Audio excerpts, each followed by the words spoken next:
Boa tarde. Vamos seguir? Agora é a melhor hora, né? Que é depois do almoço, quinta-feira. Vocês já estão cansados da minha cara. E depois do almoço, né? Depois do almoço. Então, imagino que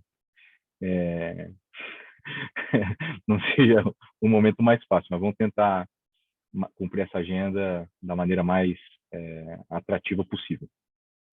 Tem colega meu de outras imersões que tá tendo aula, tipo, desde mais cedo, então eu tô achando ótimo. Pra mim tá perfeito. Ah, então tá bom. Não, então, não, beleza. A gente tem mais um dia ainda, hein?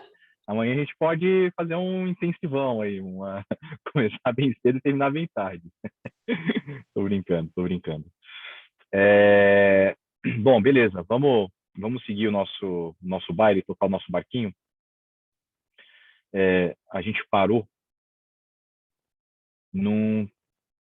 a gente não começou, na verdade, né? A gente ia começar uma terceira estrutura, né, de financiamento, de operação financeira estruturada no agronegócio, né? De novo, né, operação financeira estruturada ou estrutura de supply chain finance, como queiram, tá?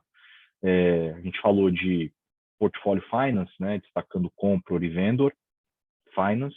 A gente falou de securitização de recebíveis e agora a gente vai falar um pouquinho dessa estrutura aqui que é bastante interessante e ela é de todas as três que a gente vai discutir até o final do dia, é a mais recente, está crescendo agora, está acontecendo agora. Tá? Super recente esse tipo de solução para investimento em infraestrutura no agronegócio. Então, só para a gente fazer uma breve contextualização do ponto de vista de tipo de crédito, né? Portfólio Finance, a gente basicamente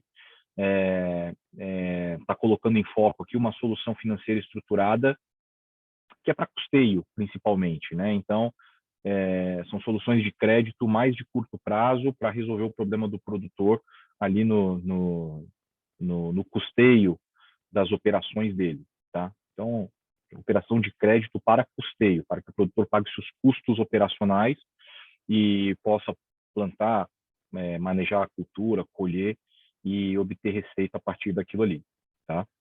Obviamente, né, tem esse benefício para o produtor e a gente também mencionou os benefícios para a própria empresa que vende ou compra produto do produtor e assim sucessivamente. A securitização de recebíveis, ela é uma solução flex, eu diria, né? Você pode securitizar recebíveis de curto prazo, ou seja, uma empresa que financiou o produtor para custeio, né? Itens de custeio do produtor pode securitizar os seus recebíveis e fazer um CRA, por exemplo, de mais curto prazo, 1 ano, 2 anos talvez, mas a securitização também funciona para empresas que financiam produtores num prazo maior, ou seja, para empresas que eventualmente financiem uma estrutura de armazenagem, um pivô central, bens de consumo duráveis que precisam de um prazo mais longo de financiamento. Essa estrutura de fundos de investimento imobiliário, ela é mais focada, ou ela é preponderantemente focada, como o próprio nome já diz, para a infraestrutura, e infraestrutura no agronegócio. Tá? Então, aqui, gente, eu estou falando especificamente de investimento em ativo imobilizado, principalmente armazéns, silos, e entre outros, ou seja, infraestrutura logística mesmo, que requer necessariamente um prazo maior para que o investimento seja compensador. Tá?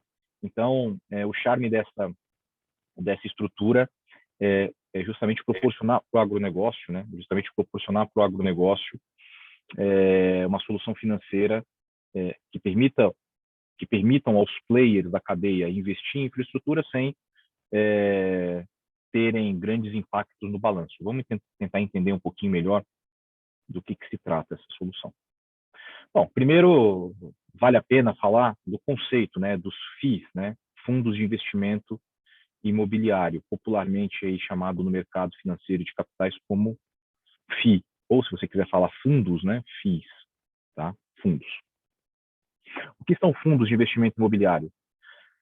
São ativos financeiros que permitem, de maneira fácil e inteligente, investir no mercado imobiliário mesmo com pouco dinheiro. Essa é uma definição bastante simplista desse autor, do Mendes, né? Mas que é bastante eficiente, perspicaz, né? Quando eu compro uma cota de um fundo de investimento convencional, eu estou comprando uma cota, eu estou dando meu dinheiro para uma administradora de recursos, né, para uma asset, estou dando meu dinheiro para uma administradora de recursos, que vai pegar aquele meu dinheiro e vai comprar ativos financeiros diversos, né?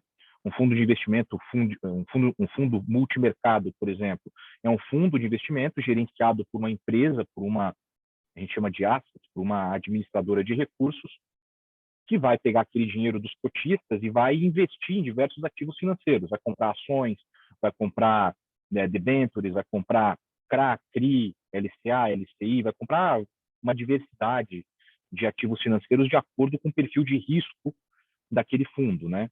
Existem fundos de investimento mais agressivos, que tomam posições mais agressivas, ou seja, o fundo pode ganhar ou perder dinheiro, tem uma volatilidade maior. Fundos de investimento que tem uma volatilidade menor, tá? E assim por diante. Desse conceito de fundo de investimento, onde você tem um administrador que capta dinheiro de poupadores e investe em ativos financeiros, o mercado evoluiu. O mercado evoluiu para quê? Para fundos de investimento em imóveis. Então alguém pensou, poxa, por que não criar um fundo que capta dinheiro de poupadores, de indivíduos como a gente, mas que ao invés de comprar papel, ao invés de comprar ações, títulos, cotas de outros fundos, ao invés de comprar ativos financeiros, por que esse fundo não compra imóvel? Né? Então, surgiu uma tese interessante de fundos de investimento que captam recurso para investir em imóveis, investir em laje corporativa, investir em shopping center, investir em galpão logístico, investir em fábrica, em centro de distribuição. Então, esses fundos captam dinheiro dos investidores e investem em ativos imobiliários. E o que eles fazem com esses ativos imobiliários? Como é que o ativo imobiliário gera renda para os cotistas? Através de aluguel. Então, vamos lá. Os investidores aplicam, né, começando do começo, né? A gente tem uma gestora de recursos que lança um determinado fundo de investimento imobiliário. Esse fundo de investimento imobiliário ele é aberto ao mercado, faz o que a gente chama de IPO, né? Faz uma abertura ao mercado. Os investidores compram cotas desse fundo. O fundo arrecada milhões de reais desses investidores. O que ele faz em seguida? O fundo investe em ativos imobiliários. Ele compra ativos que já existem para alugar, ou ele constrói ativo do nada, do zero. Esses ativos que vão compor o portfólio do fundo, que são, na verdade, de propriedade dos investidores, né? Cada investidor tem uma cota desses ativos. Esses ativos vão ser alugados para diversas empresas e organizações. Bom, o pagamento desses aluguéis é feito para o fundo de investimento imobiliário, que paga dividendos para os cotistas. Então, quando esse autor fala fundo de investimento imobiliário é uma maneira inteligente de investir no mercado imobiliário mesmo com pouco dinheiro, ele tem toda a razão, né? Quanto é que custa um galpão logístico operado pela Leroy Merlin, por exemplo, na beira da Castelo Branco, ali na região do Alphaville? Quanto é que custa aquele centro de distribuição da Leroy Merlin ali na Castelo Branco? Algumas dezenas de milhões, né? Quase nenhum cidadão comum consegue comprar aquele imóvel para alugar para a Leroy Merlin. É um dinheiro muito grande, né? Quase nenhum cidadão consegue fazer isso. Só que um fundo de investimento imobiliário, com recurso de milhares de pessoas, consegue. Então, cada uma dessas pessoas que investe lá R$100, R$1.000, R$10.000 no fundo, é proprietário de todos os ativos do fundo na proporção em que investiu. Tá? Esse é o conceito de fundo de investimento imobiliário. O fundo de investimento imobiliário, gente, pode ser de 3 tipos, né? A gente pode ter fundo de investimento imobiliário de 3 naturezas. O fundo de tijolo, como o próprio nome já diz, o fundo de investimento imobiliário em tijolo investe em ativos físicos. em galpão logístico, em laje corporativa, em infraestrutura industrial, em centro de distribuição. Então, o portfólio de ativos do fundo é necessariamente físico. Ele tem ativos físicos no seu portfólio. Já um fundo de papel, fundo de investimento imobiliário de papel, investe, como o próprio nome já diz também, em papel, em ativos financeiros. Quais tipos? Por exemplo, LCIs de bancos, ativos financeiros relacionados ao setor imobiliário, tá? LCIs, CRIs, tá? E outros fundos de investimento imobiliário. Ele não tem ativo físico, ele investe em títulos ativos relacionados ao mercado imobiliário. E por último, a gente tem os híbridos, que, como o próprio nome já diz também, eles são híbridos. É aquele fundo que tem parte dos ativos físico, imobiliário, real, e parte dos ativos na sua forma financeira. Tá? A gente vai focar aqui, na nossa discussão, nesses caras aqui, né? Fundos de investimento imobiliário, baseados em tijolo, e especificamente focados em infraestrutura logística, porque os fundos de tijolo podem ter perfis diferentes. Existem fundos que são especialistas em shoppings. Aliás, esses caras estão perdendo uma fortuna agora, né? Porque os shoppings estão fechados. Então, os lojistas não estão pagando aluguel. Portanto, os cotistas, donos dos fundos, têm que suportar esse risco. As cotas estão perdendo valor. A gente tem fundo de investimento imobiliário, como está indicado aqui, de logística. Ou seja, fundos que só investem em infraestrutura logística. Galpões logísticos, centros de distribuição, terminal de transbordo e assim por diante. A gente tem laje corporativa, fundos de investimento de tijolo, que investem em lajes corporativas. Ou seja, o fundo compra lajes corporativas em várias cidades, aqui em São Paulo tem vários, e ela aluga as lajes corporativas para as empresas. Você aluga as lajes corporativas para as empresas. E, por último, para não deixar de citar, a gente também tem fundos de investimento imobiliário que são especialistas em agências bancárias, tá? Ou seja, são fundos que possuem agências bancárias, infraestrutura, a agência física, e alugam essas agências para os bancos. Tá? São alguns exemplos aí para a gente ilustrar. Como eu disse, a gente vai focar nos fundos de investimento imobiliário com perfil de investimento em logística, especificamente no agro. Tá? Deixa eu pegar uma pergunta aqui no chat. Tem uma pergunta aqui. Você poderia explicar, professor, poderia explicar sobre as cotas? Eu posso explicar sobre as cotas. Vamos lá. O que são as cotas de um fundo? Vamos dizer que o fundo de investimento imobiliário faça um IPO, ou seja, ele abra as ações para o mercado. Ele fala, olha, eu vou lançar um fundo, ele anuncia para o mercado, vou lançar um fundo para captação de recursos. Tá? Vamos dizer que o fundo faz o IPO e capta 500 milhões de reais, de milhares de investidores. 500 milhões de reais. Tá? Vamos dizer que 10 mil investidores investiram nesse fundo. 10 mil. Não esquece esse número dos investidores. Vamos dizer que ele captou 500 milhões de reais de vários investidores. Bom, ele pegou esse dinheiro, foi lá e construiu vários ativos imobiliários. Vários galpões logísticos, prédios, etc. Totalizando 500 milhões de reais. Cada investidor que aportou dinheiro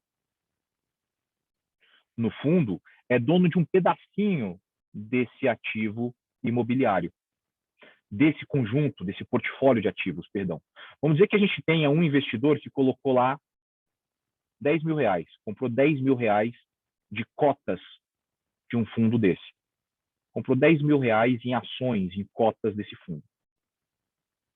Tá? Bom, ele comprou 10 mil reais em cotas.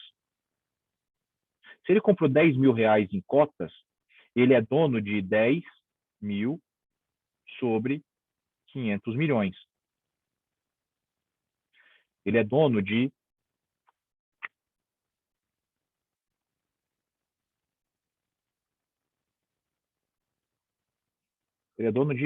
menos de 0,5% de todos esses ativos. Menos de 0,5%. Menos de 0,005%. Eu usei um valor pequeno. Ele é dono, com 10 mil reais, ele é dono de uma pequena parcela, um pequeno percentual desses ativos aqui. Tá? Vamos supor que o fundo, ainda voltando para a questão do IPO, o fundo lance 500,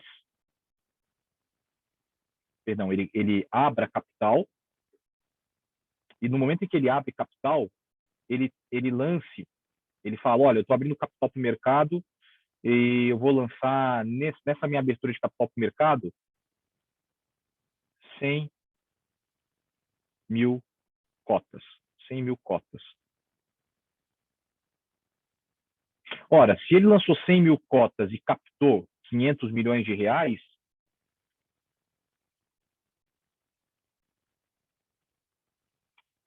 cada cota desse fundo vale 5 mil reais.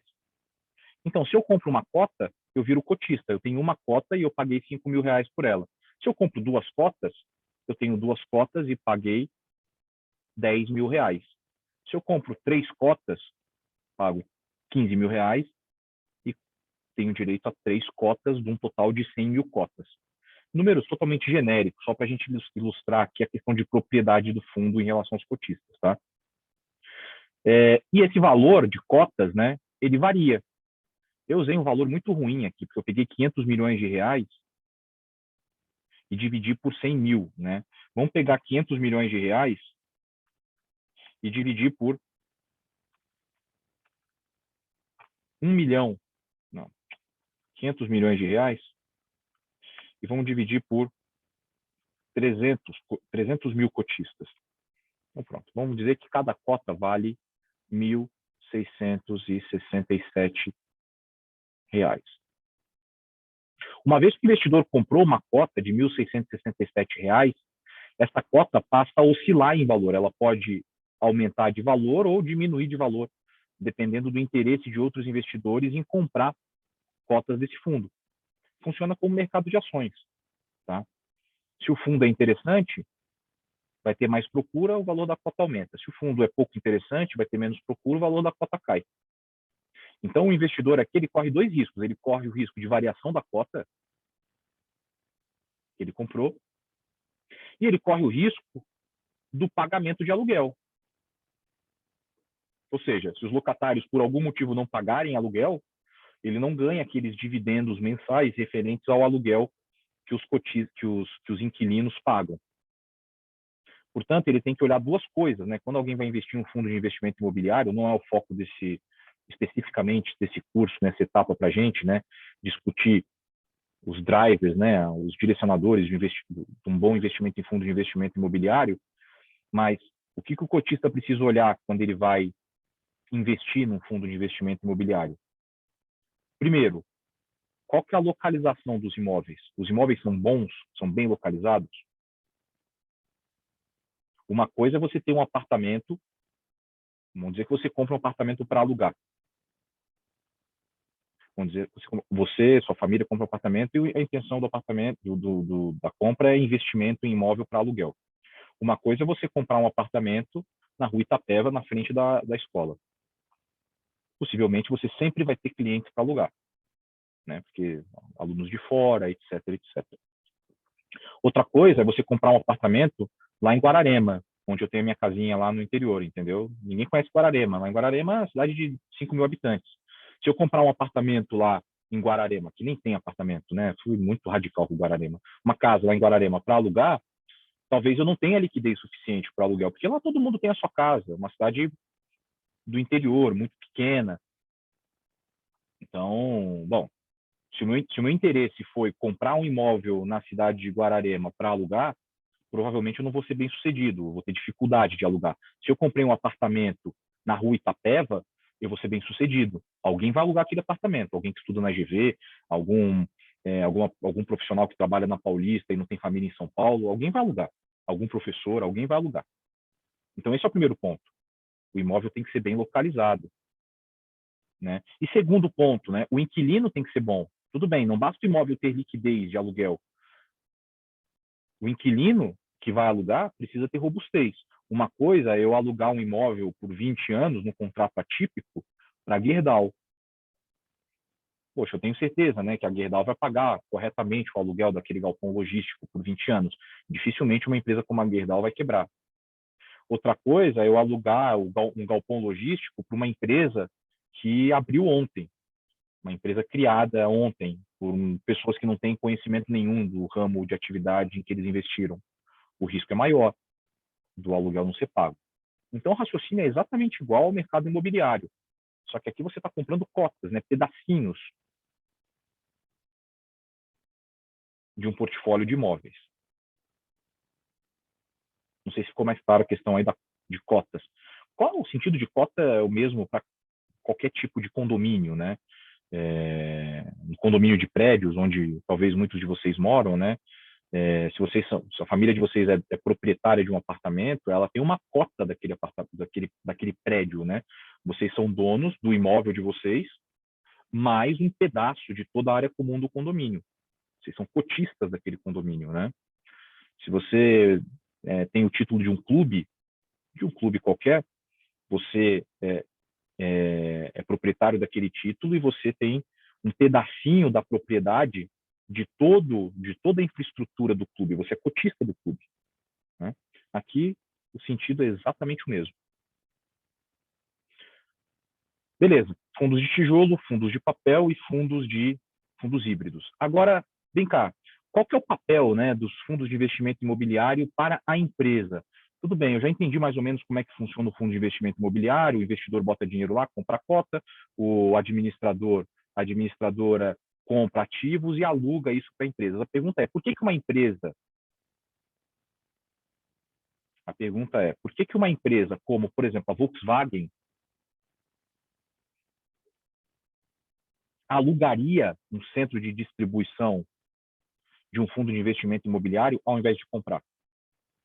Quem me ajuda? Por que alugar de um fundo de investimento imobiliário ao invés de comprar um centro E caixa? Perdão, pode falar? Para ter caixa? Para ter caixa. Exatamente, aquela história que a gente vem explorando ao longo da semana, né? Quando eu boto dinheiro num ativo imobiliário, a Volkswagen, se ela decidisse comprar com caixa dela um CD, um centro de distribuição, que é caríssimo, né? Ela imobilizaria capital naquele CD, ela deixaria de ter liquidez, caixa, para custear o negócio dela, que na prática não é investir em ativo imobiliário, mas sim fabricar carro. Então, o aluguel, nesse sentido, ajuda a empresa mais uma vez a gente volta para o nosso balanço patrimonial, ajuda a empresa a converter ativo de longo prazo, não circulante, ou seja, ativo imobilizado, em caixa. Ou seja, eu preciso do ativo, eu sou empresa, eu preciso de um centro de distribuição. Porém, eu não preciso investir no centro de distribuição, eu não preciso aumentar o meu passivo não circulante ou circulante, eu não preciso fazer dívida bancária ou pedir dinheiro para os acionistas para imobilizar num ativo físico. Eu posso alugar um ativo físico. E todo esse dinheiro que eu iria investir e travar na forma de ativo imobiliário, eu converto em caixa para custear as minhas operações. Tá? Os fundos de investimento imobiliário, eles oferecem duas soluções. Na verdade, eles originam imóveis de duas maneiras, ou seja, eu falei para vocês aqui nessa figurinha que o fundo compra ou constrói ativos. Ou seja, eu estou falando para vocês que o fundo de investimento imobiliário, a partir do momento em que ele capta dinheiro dos investidores, 500 milhões de reais, ele precisa achar ativo imobiliário para botar esse dinheiro. Ele precisa comprar ativo. O trabalho dele é esse, captar dinheiro de quem poupa e comprar ativo imobiliário de quem tem ativo imobiliário para que ele possa alugar esses ativos para alguém. Pois bem, como é que ele origina? Como é que ele acha? Como é que ele encontra esses ativos? Aqui no Brasil, existem duas modalidades utilizadas pelos fundos de investimento imobiliário para fazer isso.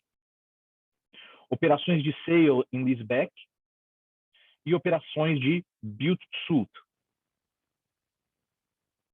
Aqui está escrito mais ou menos, né, o que é um e o que é outro, mas eu gostaria de perguntar, o que é uma operação de sale and leaseback, envolvendo um fundo de investimento imobiliário e uma empresa? Quem consegue me ajudar aí? Uma operação de sale and leaseback. Eu não sei, eu posso estar falando errado, mas eu acho que sale and leaseback é tipo quando já tem um certo imóvel, tipo, sei lá, um galpão em Cajamar, aí você, tipo, reforma ele e aí consegue, tipo, sei lá, conseguir, tipo, de locatário a Mercado Livre, assim, esses e-commerce, e aí build to suit é, tipo, tem um terreno e aí você constrói um galpão logístico nele, e aí, tipo, vira seu, e aí você ganha com aluguel. É isso? Não sei. É mais ou menos isso. No caso do build to suit, está quase ali. No seu leaseback, deixa eu fazer uma complementação. Então, vamos lá, olha Só só. quando você, tipo, vende o que você tem e começa a alugar? É uma coisa Isso, assim? isso. A operação de sale leaseback é mais por aí. Exatamente. Então, a gente tem duas operações aqui. Olha só. A primeira é a operação de sale and leaseback, que é a mais comum hoje no mercado de fundos imobiliários no Brasil. Como é que funciona essa situação? Imagina a Volkswagen. A gente está falando da Volkswagen. Não, vamos falar de um caso mais relacionado ao agro. A gente tem a BRF. A BRF tem um monte de armazéns espalhados pelo Brasil, principalmente no sul. Um monte de armazéns para recepção de grãos, um monte, vários. O que a BRF está fazendo? O movimento que ela está fazendo? Ela, esses armazéns da BRF estão todos aqui no balanço dela, imobilizados, ou seja, atravancando o caixa dela. BRF, empresa multinacional gigantesca. Está aqui, atravancando. A BRF precisa dos armazéns. É do negócio dela, ela precisa ter armazém para receber milho, para receber soja, para receber produto de produtor. Ela precisa ter. Só que ela tem um problema de balanço. Ela fala, poxa, eu não posso ter mais armazéns no meu balanço, isso está me quebrando muito, está destruindo muito a minha liquidez. Né? Eu estou reduzindo a minha capacidade de fazer dívida para custear minha operação porque eu tenho um monte de imobilizado aqui. O que ela tem feito? Ela tem tratado com alguns fundos de investimento imobiliário, especificamente um até hoje, e falado, ei, Quasar, nome do fundo, já para a gente dar nome aos bois aqui, Quasar, nome de um fundo de investimento imobiliário, Quasar Agro, que fica dentro da XP. Quasar, eu quero vender os meus silos para você, você me paga por esses silos, então você me paga, ou seja, no momento em que eu te vendo os meus silos, você me dá dinheiro e eu converto o meu imobilizado em caixa. Só que a BRF não pode ficar sem silo. E o Quasar também não quer ter um silo sem nenhum cliente. Então o Quasar fala, tudo bem, vamos fazer o seguinte, eu compro o seu silo, você me dá o seu silo, o seu armazém, eu te dou dinheiro, mas imediatamente a gente assina um contrato de aluguel, onde você, BRF, aluga os seus silos. Você aluga os seus silos. Ou seja, na prática, não vai acontecer nada. Os seus funcionários vão continuar trabalhando lá no silo, suas coisas vão estar lá. O que a gente vai fazer é uma jogada de papel e dinheiro. Você vai me vender os silos, eu vou te dar dinheiro pela compra dos silos, e imediatamente a gente vai assinar um contrato atípico de aluguel de longo prazo, no qual você vai me pagar um aluguel mensal pelo uso dos silos. Olha que maravilha. Você tira o imobilizado daqui, joga para cá, transforma o seu imobilizado em dinheiro e não perde o ativo, você continua utilizando o ativo. Você continua utilizando o ativo. Alguém pode perguntar, poxa, mas você vai pagar aluguel. Antes você não pagava aluguel, agora você vai pagar aluguel. Então você vai ter o custo do aluguel, né, professor? Que vai aparecer lá no DRE, uma despesa, aluguel. Perfeitamente. Mas quando você tem um ativo imobilizado, você também tem um custo. Qual que é o custo que você tem quando você tem um ativo? Quando você tem um carro, um trator, um apartamento? O custo contábil dele. Depreciação. Então você está trocando um custo pelo outro. Quando você vende o seu silo para o Quasar, eu converto em dinheiro. Isso é um benefício. A pergunta é, poxa, mas eu vou pagar aluguel, vou ter uma despesa lá no meu balanço. Vou ter que incluir em preço, talvez meus produtos fiquem mais baratos. Só que não é bem assim, eu estou falando para vocês, não é bem assim. Por quê? Mesmo que você não alugue, mesmo que você tivesse mantido a propriedade do bem, você também teria uma despesa lá no seu DRE, que estaria incluído no preço, que é a depreciação. Então, do ponto de vista prático, do ponto de vista de custo, o impacto é pequeno, eu diria até nulo. E do ponto de vista de liquidez, você tem um ganho absurdo. Isso aqui é uma operação de sale and leaseback. Eu compro um ativo de alguém e alugo imediatamente esse ativo para aquele alguém. Operação somente para desalavancar balanço. Isso aqui é desalavancar balanço na hora. É o mais comum hoje no Brasil. Só que a gente tem as operações de build to suit. Daí a Lina foi bem precisa. O que é o build to suit? O build to suit, a gente tem o fundo de investimento imobiliário aqui, vamos dizer novamente o Quasar. Tá? Quasar. Agro. Ele tem lá 40 milhões de reais disponível, tá? Mas ele não tem ninguém no pipeline para fazer uma operação de sale and leaseback. Ele está falando, por exemplo, sei lá, com a JBS, vai. E a JBS, ela quer um armazém novo. Ela não quer fazer uma operação de sale and leaseback. Ela está falando para o Quasar, Quasar, eu preciso de um armazém novo, num local onde eu ainda não tenho. Só que eu não quero investir, pelos mesmos motivos. Se eu investir, eu vou imobilizar capital, etc. e tal, vou empatar capital, babá. Então, eu quero ter o ativo, mas eu não quero investir no ativo. Aí o Quasar fala, como é que você quer esse ativo, BRF? Qual que é o local? Quais são as características, capacidade de armazenagem, infraestrutura, tecnologia? A JBS fala tudinho para o Quasar. Eu quero assim, assim, assim, assim, assim, assim. O Quasar fala, perfeitamente, eu vou construir do zero esse ativo para você. Eu vou build to suit, eu vou construir para encaixar na sua necessidade. Só que antes a gente já vai deixar assinado um contratinho de aluguel atípico por um prazo longo, porque você vai alugar esse imóvel quando ele estiver pronto. A JBS fala, beleza. Então, nas operações de build to suit, você constrói um ativo customizado para um cliente que já está identificado, com o compromisso de que aquele cara vai alugar aquele imóvel assim que ele estiver pronto. Aqui em São Paulo, na cidade de São Paulo, tem algumas construções, e no interior também, em alguns locais, que você vê assim, tipo, placa dizendo, faço BTS, Build to Suit, faço BTS, consulte-me, eu faço BTS. O que ele está falando aí? Me liga aqui, empresa, porque eu construo para você de acordo com as suas necessidades e alugo para você mesmo. Então, tem aparecido isso. Ali perto da minha casa, ali no Paraíso, na Alameda Santos, tem ali uns tapumes escrito faço BTS, o telefone do cara embaixo ali da empresa. Né? Provavelmente um prédio comercial, alguma coisa do tipo. Tá? BTS, Build to Suit. Sale and Leaseback, Sale and Leaseback, LSB. Então, é assim que esses fundos originam ativos. Tá? Deixa eu pegar uma pergunta no chat aqui. Professor, o Build to Suit é construir apenas para alugar? Sim, aqui nesse caso a gente está sempre falando de construção ou de compra para aluguel. Lembra que o fundo de investimento imobiliário, que está fazendo a operação de Build to Suit ou de sale and leaseback, ele não tem interesse em ficar com o imóvel ou de usar o imóvel.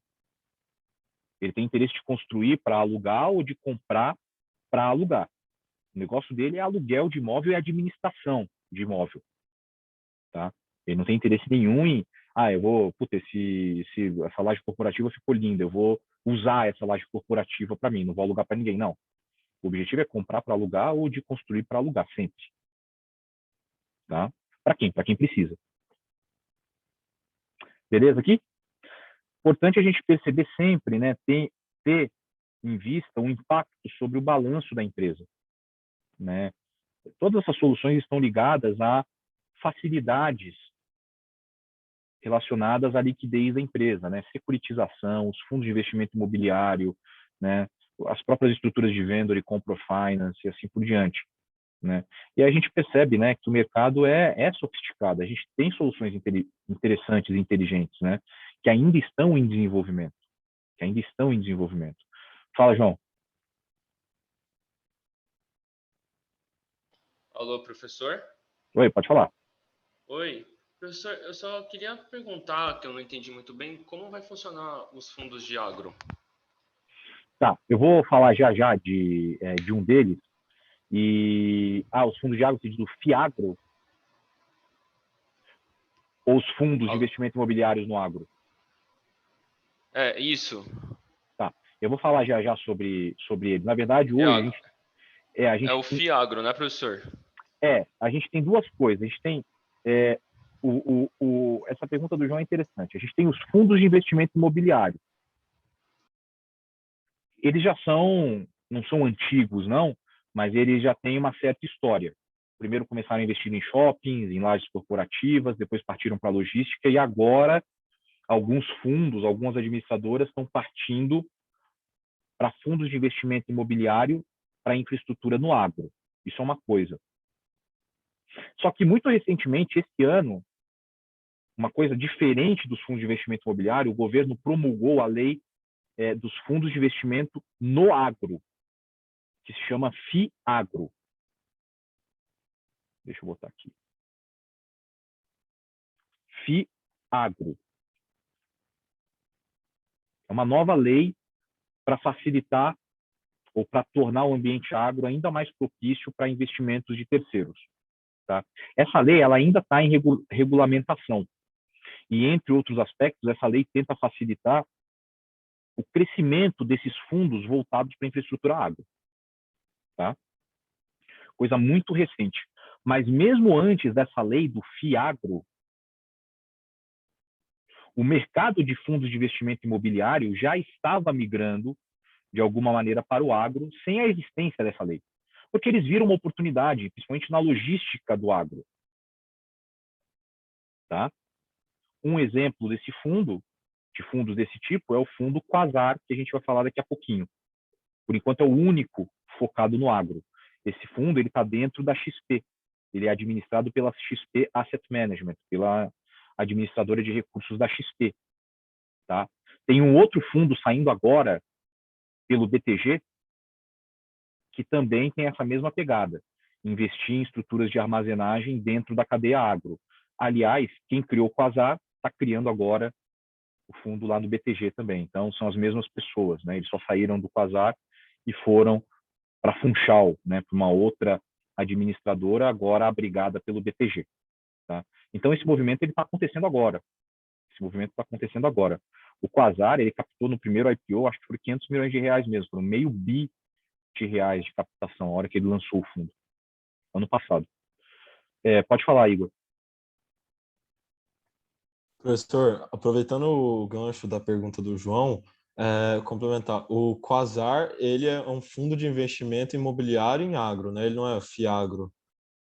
Não, o Quasar é um fundo, o Quasar administra um fundo de investimento imobiliário no agro. Ele não é o FIAGRO. O FIAGRO é uma lei, é uma legislação que o governo acabou de promulgar.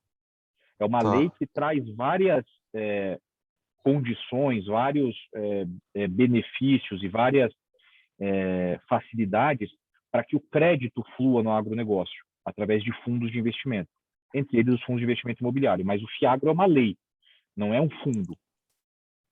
tá? Sim, mas aí esses fiagros, eles vão funcionar como se fosse, eles vão meio que financiar o agronegócio, só que em vez de ser capital de terceiros, vai ser um capital próprio.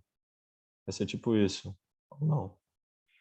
Não, não. O FIAGRO, na verdade, Igor, ele é uma legislação que facilita nós, as pessoas físicas, a investirem mais em fundos do agro, fundos que tenham um perfil de investimento no agro.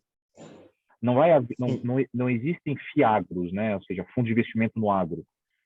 Existe uma lei chamada de FIAGRO, Financiamento Imobiliário no Agro. Tá? É uma lei, é um conjunto de normas que o governo acabou de criar para facilitar ou para incentivar ainda mais o surgimento, sim, de fundos como o Quasar, que investem no agro. Tá, perfeito. Tá? Obrigado. Mas o FIAGRO em si ele não é um fundo, ele é um conjunto de normas públicas para facilitar, sim, o surgimento de fundos com vocação agro como o Quasar. Tá? E não só para fundos de investimento imobiliário. Eu confesso que ainda eu não tenho grande profundidade no FIAGRO. Ele foi lançado muito recentemente, agora há pouco. Né? Está tendo discussões agora entre os colegas e tal sobre como ele pode ser, essa nova legislação pode ser utilizada e empregada no dia a dia dos financiamentos. Tá? Marcela, pode falar. Professor, eu só fiquei com uma dúvida. Nesse build to suit que a gente estava conversando, pode ser entre dois produtores, tipo um fala, eu estou precisando de uma terra para plantar. Aí o outro fala, pode deixar que eu organizo para você. Ele vem comprar terra e tal, não sei o quê, e ele aluga para ele. Pode funcionar assim? Isso iria se funcionar no build to suit ou não? Nesse caso, Marcela, essa operação existe, mas ela tem um nome mais simples e mais tradicional no agro, que é o próprio arrendamento, né? É aquele produtor que compra fazenda ou que compra terra, mas ele não quer produzir, ele compra para arrendar para terceiros, entendeu? O conceito de build to suit não se encaixa muito bem aí, se encaixa mais o conceito de arrendamento. Ou seja, eu tenho um ativo, mas eu não quero utilizar esse ativo, então eu vou arrendar, eu vou alugar para quem quer, né? Isso é muito comum, não só para fazenda, inclusive, mas para maquinário também, né? Existem produtores, eu conheço alguns, que ele não tem terra, ele só arrenda terra lá no Tocantins. Ele fala, aquela história que eu falei para vocês mais cedo, né? Eu não quero imobilizar meu capital, tem um monte de terra aqui no Tocantins barato, eu alugo baratinho terra aqui no Tocantins, ele fala, né? Então eu alugo terra, o que eu tenho é maquinário, porque maquinário não tem aqui. Então ele investe em maquinário, colheitadeira, plantadeira, máquina de pulverização para defensivos, etc, etc, etc. Presta serviço para terceiros, ou seja, ele aluga o maquinário dele para os vizinhos dele, lá no Tocantins, e ao mesmo tempo ele planta em terras que não são dele, ele planta em terras de terceiro, ele simplesmente aluga, faz arrendamento. Então o Build to Suit não se encaixa muito aí, eu falaria mais em arrendamento mesmo. Mas o build to suit é mais para ser alguma coisa personalizada? Não teria como fazer uma terra personalizada para alugar para alguém? Você poderia tentar encaixar o conceito de Build to Suit aí, vamos dizer, vou comprar uma fazenda, vou construir a sede da fazenda customizada para o cliente, vou construir uma estrutura de armazenagem de acordo com do jeito que ele quer, ou se for uma fazenda de criação de gado, vou construir lá um sistema de confinamento de acordo com as necessidades do cliente e vou alugar. Pode ser. Você poderia chamar isso de Build to Suit também. Ainda nunca ouvi falar. Eu acho que ainda não existe esse tipo de operação, mas você poderia dar nome disso para essa operação de build to suit. Eu não veria problema nesse caso, tá? Se você customizar a si mesmo a fazenda para um eventual inquilino, né? Tá? Tem duas perguntas no chat aqui. Professor, nesse caso de sale and leaseback, a Quasar aluga o imobilizado para a BRF, mas poderia ter outros inquilinos? Poderia. Eu não sei se a pergunta poderia ter outros inquilinos no mesmo ativo, utilizando o mesmo ativo? Eu vou responder as duas perguntas. Eu poderia comprar da BRF e alugar esse ativo para um terceiro, que não fosse a BRF. Bastaria a BRF me dizer que não não iria querer alugar aquele ativo. Vamos dizer que a BRF simplesmente quisesse vender o ativo. Poderia acontecer. O Quasar poderia achar muito bom aquele ativo pela localização, pela infraestrutura, pela qualidade técnica, comprar aquele ativo e alugar, por exemplo, para a concorrente dela, para a JBS ou para a Aurora. Poderia acontecer, tá? Não é o convencional, mas poderia acontecer. Eu falei que eu ia responder essa pergunta de duas maneiras, porque existe também a possibilidade do fundo de investimento investir em condomínio. Então, o fundo de investimento, muitas vezes, ele não compra um armazém e aluga o armazém para uma empresa.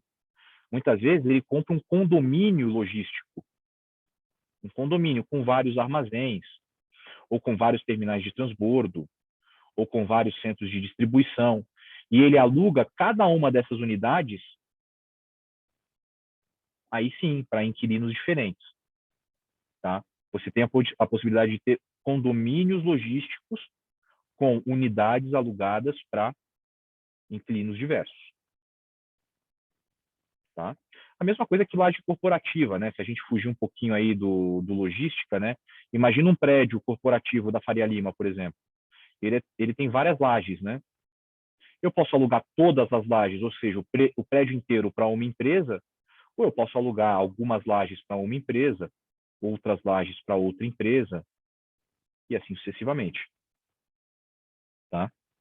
Pode acontecer. Tem uma outra pergunta aqui que diz o seguinte: professor, você lembra há um tempo atrás que estavam cogitando tributar dividendos? Como você acredita que tributar dividendos? Como você acredita que uma decisão como essa pode impactar nesse setor? Os Estados Unidos sempre tiveram uma tributação dos dividendos, mas na minha visão acho que seria algo que afastaria os demais investidores do Brasil. Eu concordo. O comentário do colega aqui no chat é muito interessante. Olha só, uma coisa que eu não mencionei, né? Eu falei que o CRA é sem imposto de renda, o CRI é sem imposto de renda, os rendimentos da LCI são sem imposto de renda, e os aluguéis que são pagos por fundo, que se convertem em dividendos para os cotistas, esses dividendos aqui, ó, são sem imposto de renda, são free de imposto de renda. Vai alugar um apartamento, se você comprar um apartamento e alugar para alguém, entendeu? Você tem que recolher imposto de renda, inclusive com o carnê-leão, mês a mês você tem que ir lá, imprimir o carnê-leão, pagar e recolher, tá? 20 tralalá de imposto de renda, dependendo do valor do imóvel. Aqui, nos dividendos que você recebe por ser cotista de um fundo, ele é livre de imposto de renda. Aí a pergunta é, você acha que se o governo tributasse isso daqui, não perderia o ímpeto dos fundos de investimento imobiliário? Eu acho que seria um duro golpe. Mas eu acho que o governo não vai fazer isso. Por quê, cara? Isso daqui é mais um mecanismo que tira das costas do governo a obrigação de financiar a infraestrutura, entendeu? O governo está passando para a iniciativa privada e principalmente para as pessoas a obrigação de financiar a logística. O governo tem que dar alguma coisa, né? O que ele dá? Ele dá a isenção de IR. Mas tudo bem, ele está perdendo o imposto de renda aqui? Está perdendo. Mas o benefício que ele tem de não ser ele o responsável por financiar isso, por exemplo, via BNDES, via crédito subsidiado, é gigantesco, entendeu? Me parece que isso diferencia um pouco o Brasil dos Estados Unidos. Então, para o governo vir a tributar dividendos de fundo de investimento imobiliário, LCI, LCA, CRA, CRI, debêntures incentivadas, eu acho que no curto prazo isso é muito improvável. Mas é um palpite. Pode ser que amanhã aconteça e vocês falem, pô, o professor não sabe nada. Pode ser. Mas eu acho que por essa lógica, o governo quer sair disso, porque o governo perdia muito mais dinheiro antes quando ele financiava esses dois setores, imobiliário e agro. Agora que existem esses mecanismos e o setor e o mercado privado está começando a se autofinanciar, eu acho que o mínimo que ele pode oferecer é o imposto de renda free, e eu acho que ele não deve abrir mão disso, não. Quer dizer, ele não deve deixar, ou seja, passar a cobrar imposto de renda, pelo menos não no curto prazo. Essa é a minha impressão. Igor. Ô, professor, Vai. mas é que, na verdade, eles não são isentos de imposto de renda, né? Porque, chega na mão do acionista, o acionista não tem que pagar imposto de renda, mas o próprio fundo imobiliário, quando ele recebeu esse aluguel de quem está morando lá nos imóveis deles, ele teve que pagar o imposto de renda. Então, a diferença é que a tributação é no próprio fundo e não na mão do acionista. É ao contrário dos Estados Unidos, que não tem a tributação no próprio fundo e o acionista que paga, mas acaba que dá no mesmo no final das contas. Então, se eles tributarem para os cotistas, vai acabar que vai estar tributando o mesmo aluguel duas vezes, porque o seria fundo... bitributado, né? Sim. E aí realmente seria um problema, mas é bem difícil isso acontecer. Eu acho bem difícil disso acontecer. Eu acho bem difícil disso acontecer. Eu não sei, você está falando, Igor, eu não tenho conhecimento sobre se a renda que os fundos pagam aqui são tributados de imposto de renda. Eu estou acreditando que sim, porque você está me falando. Tá? Eu nunca parei para fazer essa análise aprofundada, né? Se isso for verdade, realmente aí não faz sentido nenhum você tributar imposto de renda no dividendo, sendo que você já recolhe aqui. Mas eu te confesso que eu não lembro de ter visto isso nas análises que eu fiz, mas é bom saber, tá? É bom saber. Bom saber que esse aluguel pode ser tributado. No de pessoa física, eu sei que né? Quando eu alugo um apartamento para você, eu recolho imposto de renda. Isso daí, para mim, muito claro, né? Ou quando uma empresa aluga um imóvel para outra, mesma forma. Aqui eu achava que era isenção de R na cadeia inteira. Até aqui. Mas tudo bem. O que tem tributação de imposto de renda para o cotista, lembra que o cotista pode ganhar dinheiro de duas formas, né? Esse cara ganha dinheiro com os dividendos e esse cara ganha dinheiro com a oscilação do valor da própria cota. A cota sobe ou desce. Inclusive, a cota é cotada na bolsa. Você compra cotas de fundo de investimento imobiliário no próprio home broker, né? Onde você compra ações também. Essa oscilação, quando ela for positiva, ou seja, você comprou uma cota 100, no final de um período você teve um lucro de 20, ou seja, a sua cota vale 120, há incidência de imposto de renda sobre a variação da cota, se você realizar o lucro, óbvio, se você vender a cota. Tá? Pode falar, Guilherme. Então, eu ia perguntar justamente sobre essa parte do ganho de capital em cima dos fundos imobiliários. Eu não entendo qual que é o sentido, tipo, agora tá em época de declaração de IR, né? Aí eu tava vendo que, tipo, até 25 mil reais operados, você não precisa pagar o imposto de renda. Só que aí eu fui ver de quando que é essa lei.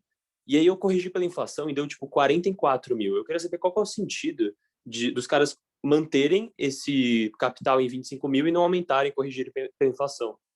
Tá? Ou seja, para isentar em 44 mil e não mais em 25 mil, né? Exato, exato. Cara, é o que acontece também com a correção da tabela de imposto de renda para assalariado. Vocês já devem ter ouvido falar eu não sou especialista nisso, tá, gente? Vocês têm professores aí depois na graduação que vocês podem assim, explorar com muito mais profundidade. Mas eu vou falar um pouquinho do que eu sei. A correção da tabela dos impostos de renda é um negócio que é negativo para a arrecadação do governo.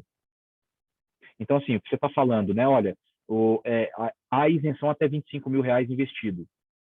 Por que essa isenção não acompanhou a inflação e hoje ela não é de 50 mil reais? Porque o governo não quer. Porque se ele aumentar a isenção para 50 mil reais, ele vai deixar de arrecadar dinheiro dessas pessoas que têm até 50 mil reais investidos. É a mesma história da faixa de corte de salário, né?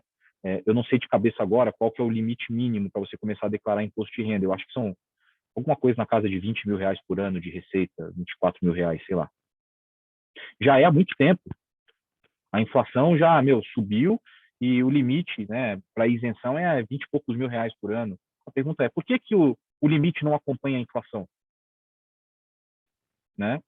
Ou seja, você teve um dissídio, você ganha, vamos dizer que ano passado você ganhava 19 mil e você era isento de imposto de renda. Aí a empresa te pagou dissídio, né? Corrigiu o seu salário de acordo com a inflação. Vamos dizer que a inflação no período tenha sido de 5%. Pimba! Você agora passou a pagar imposto de renda no ano seguinte. Só que o seu salário não aumentou. Ah, mas eu ganhei dissídio de 5%. Tudo bem, mas o dissídio é um aumento para cobrir a inflação do período. Teoricamente, não tem um aumento real no seu salário. Concorda? Você ganhou 5% de aumento porque os custos de vida aumentaram 5%. Só que você mudou de faixa no IR. Por quê? Porque o governo não corrige ou não corrigiu a faixa do imposto de renda. Me parece alguma coisa muito semelhante a essa questão que você mencionou do investimento no mercado de ações de forma geral. Tá? Interesse do governo. O presidente Bolsonaro já andou falando aí no passado de corrigir a tabela do imposto de renda, etc. Porque isso daí, no final das contas, eu acho que é justo e principalmente traz voto, né? Você bota uma população que ganha um salário mais baixo, você passa a isentar essa população de imposto de renda. É um percentual por ano que a população ganha, deixando de recolher imposto de renda. Tá? Mas, de novo, gostaria de estar na pele de vocês aí, porque tem tanto professor bom para vocês perguntarem ao longo do curso que é uma maravilha. Tá? Dá para explorar bem esses temas aí com os outros professores. Igor. Eu acho que ele acabou deixando a mão. Oi, professor. Eu deixei a mão levantada sem querer. Desculpa. Tá bom, tranquilo. Bom, beleza, gente. Então, a gente entendeu, né, a diferença entre build to suit e sale and leaseback.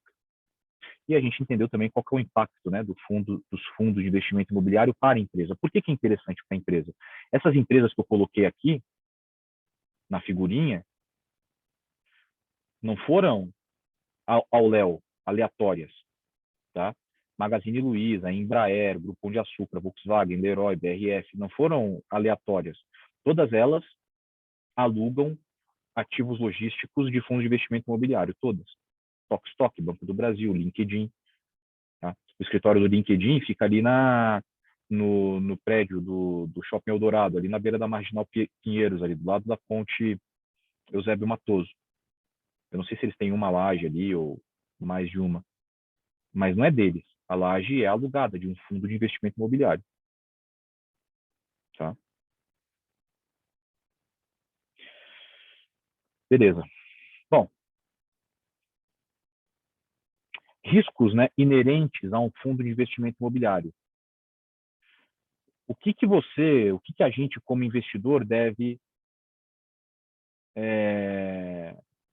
atentar, o que a gente deve ter como ponto de atenção na hora que a gente vai comprar um fundo de investimento imobiliário? Primeiro, risco de liquidez. Se eu compro uma cota de um fundo, eu consigo vender essa cota facilmente? Essa é uma pergunta que precisa ser respondida, porque imagina que o fundo começa a ter um resultado ruim, o valor da cota começa a desabar, e você queira sair da posição, e você simplesmente não consegue, porque não tem comprador. Então, a liquidez do fundo é importante. Quanto mais movimentação de compra e venda há em relação àquele fundo, quanto mais gente compra e vende aquele fundo, mais líquido ele é. Tá? A gente vai mostrar no próximo slide os relatórios de alguns fundos. Todos os relatórios mostram um índice de liquidez. E tem alguns sites especializados em fundos de investimento imobiliário que trazem a liquidez diária de todos os fundos cotados na Bolsa. Então, você pode ir lá ver,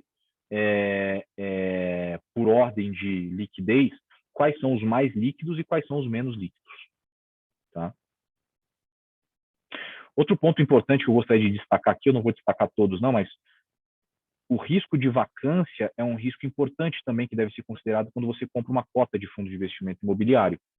Aquela história, se o ativo está bem localizado geograficamente, ele possivelmente vai ser alugado com maior facilidade. Se é um ativo com uma localização ruim, ele pode não ser alugado tão facilmente. Então, o nível de vacância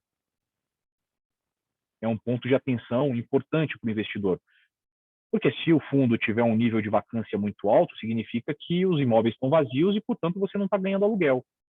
Se o fundo não está ganhando aluguel, ele não te paga dividendos, que é o foco de quem compra fundo de investimento imobiliário. Tá? Risco da taxa de juros, né? Que é talvez alguma coisa que a gente esteja começando a viver agora. Bom, o fundo de investimento imobiliário vai te pagar aí um rendimento mensal de mais ou menos 0,5%, 0,7%, 0,8% ao mês na forma de dividendo. Se você investiu lá 1 milhão, você vai ganhar 0,5, 0,6, 0,7, 0,8, dependendo do fundo líquido, sem imposto de renda. Tá? Isso vai dar, por ano, um percentual X, 5%, 6%, 7% ao ano, fora a variação da cota. A questão é, imagina se a Selic volta a 14%, né? Aí você fala, poxa, eu estou aqui amarrado no fundo de investimento imobiliário, que não tem liquidez nenhuma, e poderia estar comprando um título do governo e ganhando 14% ao ano. Então, o risco da taxa de juros é um risco que a gente sempre tem que ter atenção.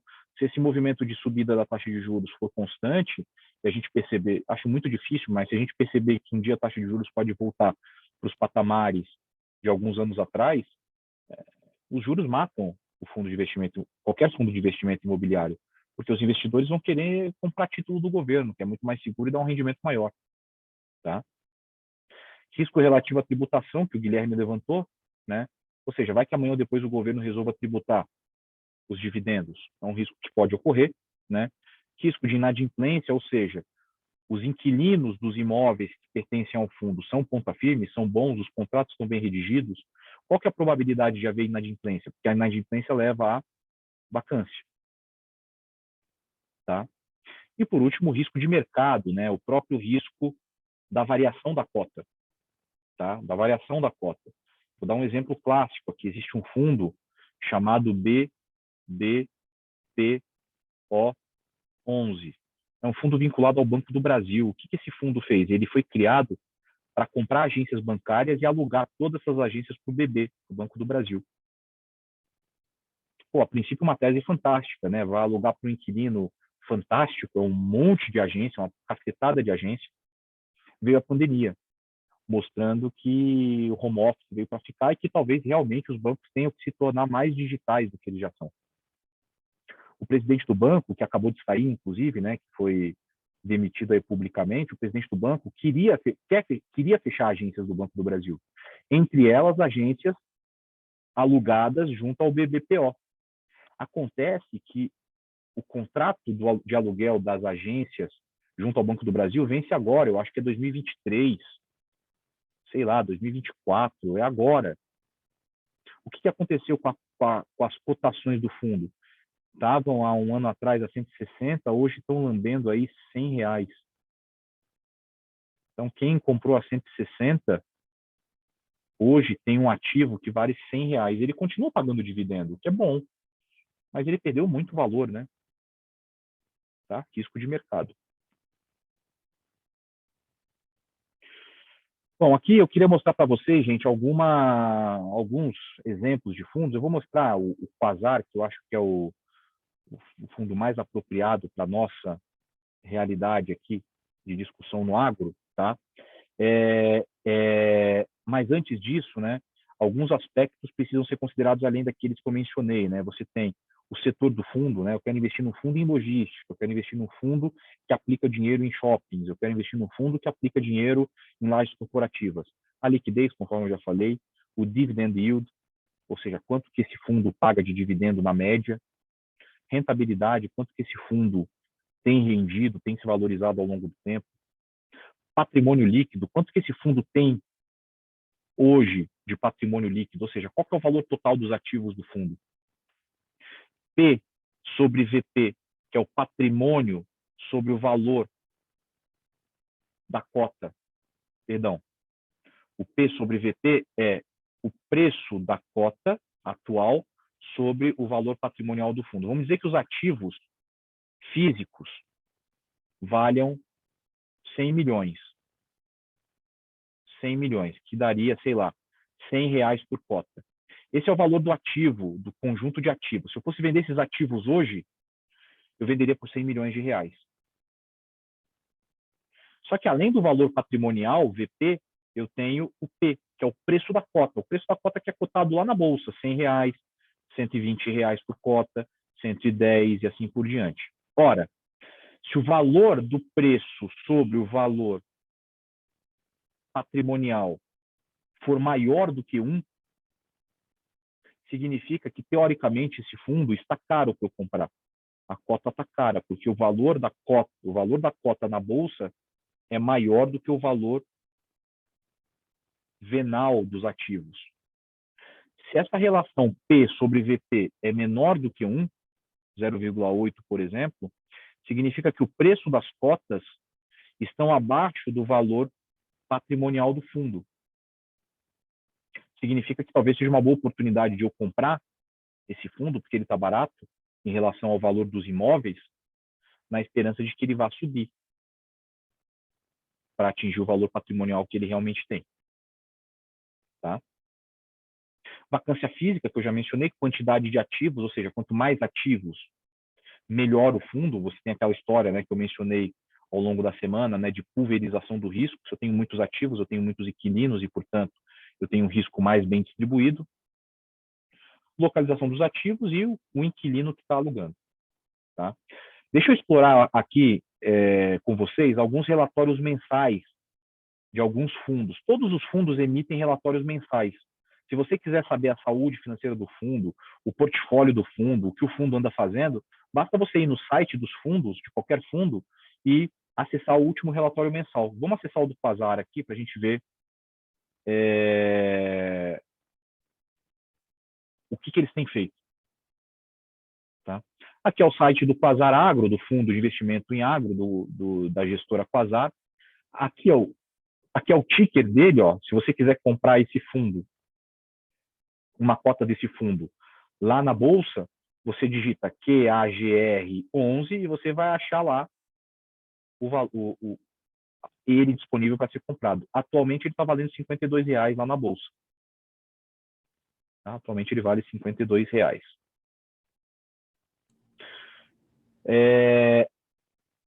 Bom, vamos para os relatórios.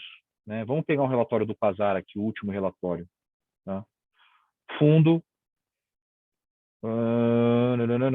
perfil, característica, setor onde atuamos, eu acho que relatórios mensais aqui. Ó. Relatórios mensais. Todo mês, o Quasar lança o relatório do seu fundo Quasar Agro, Fundo de Investimento Imobiliário 2. Como a própria capa já diz, né, dá para ver em que ele investe. Né? Ele investe em armazenagem, estruturas de armazenagem de grãos no agro. Aqui ele conta a historinha do fundo, a situação do fundo, patrimônio líquido, valor de mercado, quantos investidores, rendimento por cota.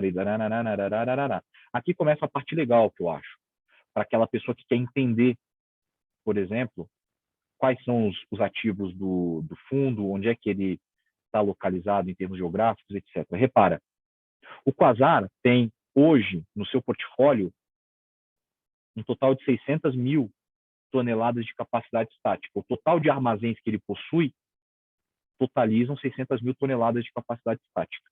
Esses armazéns e silos estão distribuídos por toda essa região aqui, ó, que vai de Santa Catarina até Goiás e Minas. Tem silo em Jataí, em Nova Ponte, em Uberlândia, em Bela Vista do Paraíso, em Francisco Beltrão, Medianeira, Campo Herê, etc. São 81 silos e armazéns e um centro de distribuição.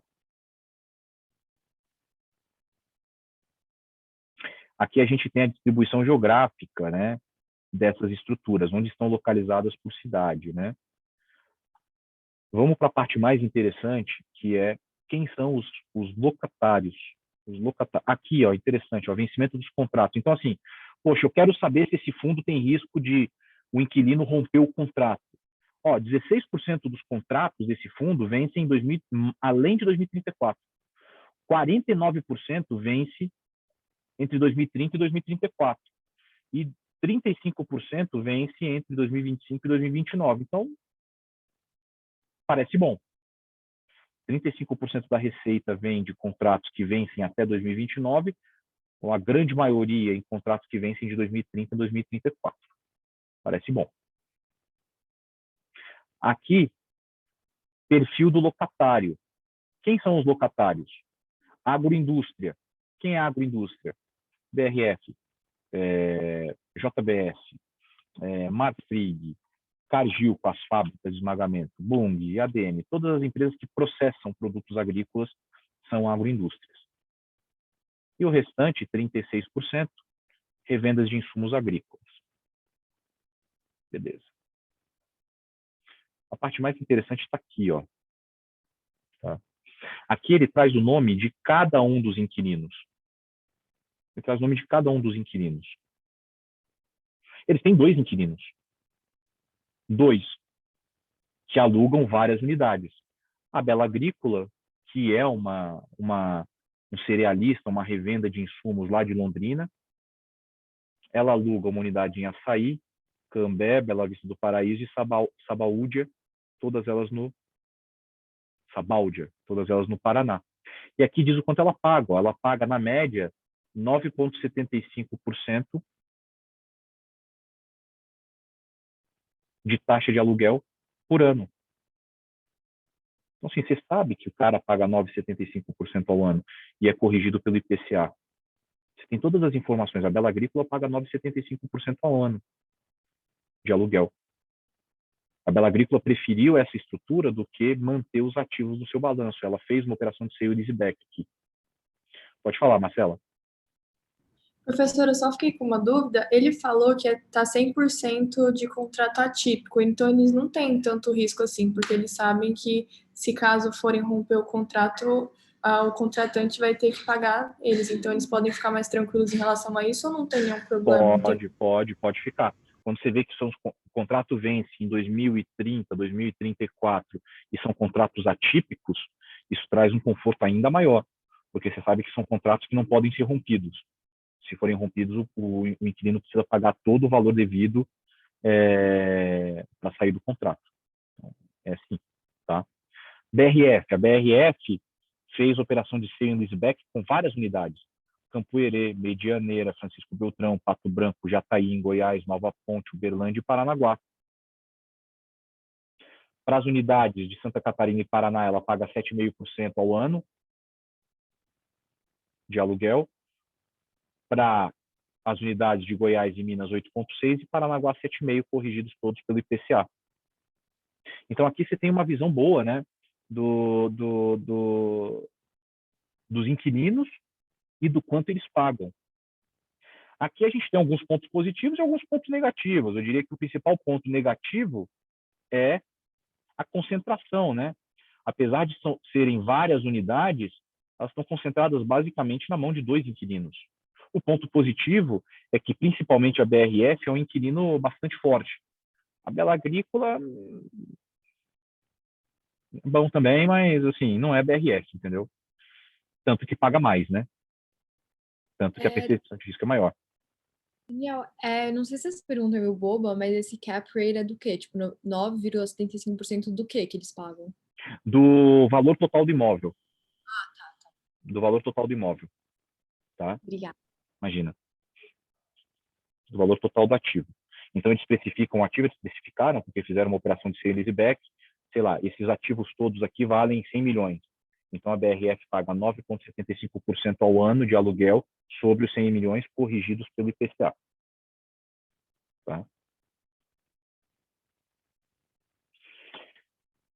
Beleza? Então, aqui você tem tudo. Assim, é muito bacana. Você tem todas as explicações, os acontecimentos, né, sobre o fundo de investimento imobiliário. Tá? Aqui a gente pode até ver a questão que o Igor comentou, né? Olha só, aqui a gente tem aluguel Bela Agrícola, aluguel BRF, receita financeira. Total de receitas, total de despesas. Aqui ele não menciona, ele não abre as despesas. Deixa eu ver lá em cima se ele abre aqui. Professor, normalmente consegue ver isso no balanço patrimonial. Tá, é que aqui é um resuminho do DRE, né? Vamos ver aqui, eu acho que eles não devem trazer o balanço patrimonial. Bom, enfim, até um ponto aí para vocês explorarem, tá? Aqui ele só está trazendo realmente o DRE. Outra coisa que eu quero mostrar para vocês é isso aqui. Então, aqui ele traz um resumo, né, dos inquilinos e dos ativos e das taxas pagas, e aqui ele fala, ó, em detalhes sobre cada ativo. Tá? Ó, o ativo de Açaí é um centro de recebimento de grãos, tem a foto dele, né? O inquilino, quem que é? A Bela Agrícola, índice de reajuste IPCA, valor mensal do aluguel. Lina, aí tem o valor mensal do aluguel, né? Que é aquele percentual convertido em valor, tá? Contrato atípico, composição, capacidade estática, etc, etc, etc. E você vai por todos os ativos, assim. Então, você consegue ver o que você está comprando. Quando eu compro uma cota de um fundo de investimento imobiliário, eu estou comprando um pedacinho disso aqui. E todo o risco que isso aqui está trazendo para mim. Tá? Unidade de Cambé, parará, parará, parará, parará, parará, e assim por diante. Tá? Aqui fica uma dica, né? Vamos dizer que, pô, eu quero começar a investir em fundo de investimento imobiliário. Tenho uma graninha guardada e quero começar a comprar umas cotinhas. Eu tenho que abrir fundo por fundo, eu tenho que ir lá na B3, ver quais são os fundos listados e ir no site de cada um e abrir fundo por fundo? Não. Já tem gente ganhando grana com isso. Então, você vem aqui ó, no Funds Explorer, ó, tá? E aqui no Funds Explorer, você consegue ter uma visão de todos os fundos cotados na Bolsa, com todas as informações relevantes. Então, você vem aqui, ó, ranking de fundos, né? Ranking de fundos. Aqui você pode fazer várias análises com vários filtros. Então, por exemplo, ó, eu quero setor, eu quero, deixa eu pegar aqui, eu quero só logística. Então, deixa eu tirar. Aqui, botar só logística. Eu quero preço atual, não importa, para mim eu quero todos, liquidez diária. Eu quero ordenar dos mais líquidos para os menos líquidos, né? Então, o fundo mais líquido hoje é esse GRLV11 de logística, depois o HGLG11, depois o XPlog 11. Quero ver quanto é que ele paga de dividendo. Eu quero o maior dividendo para o menor para o maior. Rendimento percentual, maior para o menor, menor para o maior. E daí aqui você vai fazendo os seus filtros, né? Tá? Você vai fazendo os seus filtros. Essa métrica aqui talvez seja uma das mais bacanas que eu mencionei para vocês. Preço sobre valor patrimonial. Aqui ele te dá quanto é que está valendo a cota em relação ao valor do patrimônio. Esse fundo aqui tem um P sobre VPA de 1,08. Significa que o preço da cota hoje está um pouco mais caro do que o valor real do ativo. Esse aqui, 0,97, ao contrário, está um pouquinho mais barato, a cota está um pouquinho mais barata do que o valor total dos ativos. Essa aqui está super desvalorizada em relação ao valor dos ativos. A cota lá na bolsa está valendo bem menos do que o valor total dos ativos. E assim vai, tá? Até fiquei curioso por que está esse 0,74 aí nesse PVPA. Que fundo é esse? Euro 11. Liquidez baixa, ó, liquidez baixa. Né? Vamos ver aqui. Então, não tem vacância financeira, tem poucos ativos, teria que investigar lá, aí sim, teria que ir no relatório mensal para ver se aconteceu alguma coisa em específico com esse fundo, para ele estar valendo tão pouco. Então, aqui você tem todos os indicadores, né? Vacância física. Como é que estão esses fundos em termos de vacância física? 0% de vacância, zero. Esse aqui está com 13% de vacância, esse aqui com 59% de vacância. São 3 ativos só, então, se um inquilino saiu, a vacância já dispara, né? 5,5%, etc, etc, etc, etc. Tá? Aqui você tem um resumo de todos os fundos. E daí você pode clicar em qualquer um deles e o site te dá um detalhamento sobre o fundo, né? Quem são os administradores, descreve o fundo, né? Descreve o fundo, traz aqui a evolução do valor de cota, fala aqui um pouco das informações básicas do fundo, se tem taxa de administração, se não tem, etc, etc, etc. Todas as informações principais estão aqui disponíveis para vocês, tá? Eu não sou patrocinado por esses caras, eu nem conheço quem faz esse site, é porque eu gosto mesmo, tá? Bom, gente, e para encerrar essa parte de fundos de investimento imobiliário, eu queria mostrar 2 coisas para vocês rapidamente, né? Aqui, no site da B3, tem um relatório bem interessante que mostra a importância desses fundos de investimento imobiliário para a logística nacional e para o agro também. Então, repara só.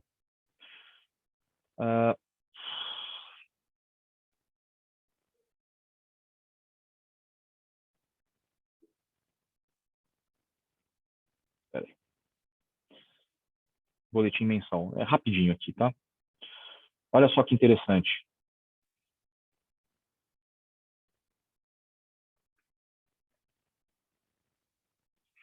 Eu gosto desse gráfico aqui, ó. Isso é um relatório mensal de fundos de investimento imobiliário cotados na B3. Evolução do número de investidores em fundos de investimento imobiliário desde dezembro de 2009 até fevereiro de 2021. Olha o que aconteceu. Em 2009, 12 mil pessoas, investidores, investiam em fundo de investimento imobiliário. 12 mil pessoas. Hoje, 1.300.000 pessoas investem em fundo de investimento imobiliário. Se você for abrir isso daqui por tipo de investidor, você vai ver que desse 1 milhão, quase 1.300.000, 1.252.000 pessoas são pessoas físicas que compram cota de fundo de investimento imobiliário. Então, assim, se tornou uma alternativa para quem quer renda fixa, entendeu? Coincidentemente ou não, né, meus amigos, 2014, 2015, 2016, a Selic estava a 14 cursa, né? A Selic caiu, as pessoas falaram, meu, agora eu preciso me virar, preciso encontrar outras formas de ganhar dinheiro na renda fixa. Olha o que aconteceu com os fundos de investimento imobiliário. Quem que agradece? Olha a conexão, né? Quem que agradece? As empresas, que têm mais opções de investir em infraestrutura sem carregar nos seus balanços os ativos imobiliários. Então, a conexão é muito bacana, né? Ganha todo mundo também, né? Ganha todo mundo, tá? A evolução é fantástica. Foi só a Selic cair que a quantidade de investidores, pessoas físicas, disparou, né? Bom, tô vendo todo mundo aí com uma cara esbudegada, eu também tô. Vamos encaminhar para o final aí. Aqui tem um videozinho de 5 minutos que eu fiz mostrando como é que você compra fundo de investimento imobiliário no home broker. Aqui eu estava fazendo no home broker da Rico. Tem 5 minutos. Caso alguém tenha interesse, basta clicar aí que já te joga direto no vídeo. Tá? Não vou passar aqui porque aí quem quiser ver, fica à vontade. Precisamos tomar uma decisão agora, importante. A gente pode encerrar a aula hoje e só que seguir amanhã. A gente ainda tem mais um tópico para discutir, que é a gestão de risco de crédito no agro, tá? Falando um pouquinho de garantias, de como as empresas avaliam o risco de crédito de produtor e pessoa física. Eu acredito que em 1h30, talvez no máximo 2 horas, a gente mate. Então, na parte da manhã, a gente mata isso.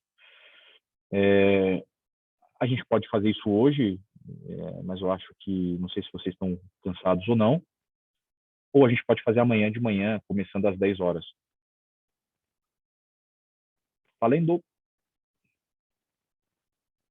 que vocês acham? Eu vou falar por mim, eu tô cansado hoje, hein, professor? Eu também tô. Mas eu tô à disposição. Se vocês quiserem, vocês que mandam. Por mim, amanhã 10 horas seria perfeito também. 2 votos, tem gente aqui se manifestando, tem uma pessoa falou hoje, outra amanhã. Também prefiro amanhã. O amanhã tá ganhando, gente. O amanhã tá ganhando. Então, tá bom. Então vamos fazer assim. Então amanhã às 10 horas a gente retoma e finaliza o conteúdo. Essa parte final agora é mais tranquila e vai ser mais rápida, tá? Antes de liberar vocês, eu queria, a coordenação pede, eu acho importante, eu queria que eu passar para vocês o link de avaliação da disciplina, tá? Que tá aqui. Eu não sei se você já falou ou não, mas que horas está marcado amanhã com o convidado? Boa pergunta. Amanhã é 2 horas. Então a gente começou todos os dias às 12h30. Amanhã a gente vai começar às 2, tá? Vai ser um bate-papo aí de 1 hora mais ou menos, tá? Não vai ser muito puxado não, exceto se as perguntas evoluírem. Então amanhã a gente se encontra às 10, vai até meio-dia ou antes, se o conteúdo acabar antes. E na parte da tarde a gente tem a conversa com o Jonas, que vai fazer um arremate sobre o Sistema Nacional de Crédito Rural, trazendo mais profundidade sobre o que eu já passei para vocês, beleza? Amanhã, gente, eu já adianto, assim, foi um prazer ministrar esse curso para vocês, está sendo excelente. Fico feliz de ver muitas câmeras ligadas. Eu sei que quem está podendo manter a câmera ligada está fazendo isso, e eu entendo que também não posso, eventualmente, não tem problema. Amanhã, com o Jonatas, eu queria pedir um esforço especial para todo mundo manter a câmera ligada, porque é um convidado de fora e, né, está cedendo uma parte do tempo dele aí para nos dar atenção, tá bem? Eu botei no chat aqui, eu mandei só para uma pessoa. Peraí. Eu vou botar no chat agora para todo mundo, tá? O link de avaliação da disciplina. Antes de vocês saírem agora aqui do chat, eu não vejo isso, tá? Então vocês podem detonar aí.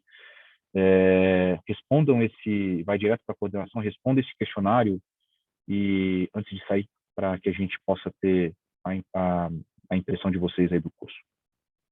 Tá bom? Daniel, só última pergunta. Você já conseguiu falar com a secretaria para ver quando que a gente precisa entregar o texto? Não consegui. Eu mandei um e-mail para eles hoje de manhã. Deixa eu até conferir aqui, mas até agora eles não me responderam. Não me responderam ainda. Eu estou considerando sexta-feira que vem. O ICLES, inclusive, já está pronto, tá? Mas eu não liberei ainda o Dropbox, porque senão eu vou ter que falar para vocês, mudou a data e tal. Então, eu vou esperar até amanhã. Amanhã eu pretendo informar vocês. Espero que eles me avisem até amanhã. Se eles não conseguirem, eu vou dar uma pressionada, dou uma ligada lá. Tá? Mas eu acredito que até sexta-feira que vem dá para mandar tranquilo. Beleza? Obrigada. Valeu, pessoal. Obrigado. Até amanhã às 10, hein? Até amanhã às 10. Um abraço. Obrigada. E Professor, obrigada. Um abraço, hein? Valeu, professor. Obrigado. Não deixe de Obrigada, responder esse professor. negócio aí. Um abraço. Tchau, tchau. Tchau, Obrigada, professor. Tchau, tchau. Até obrigado. amanhã. Valeu, gente. Tchau, tchau.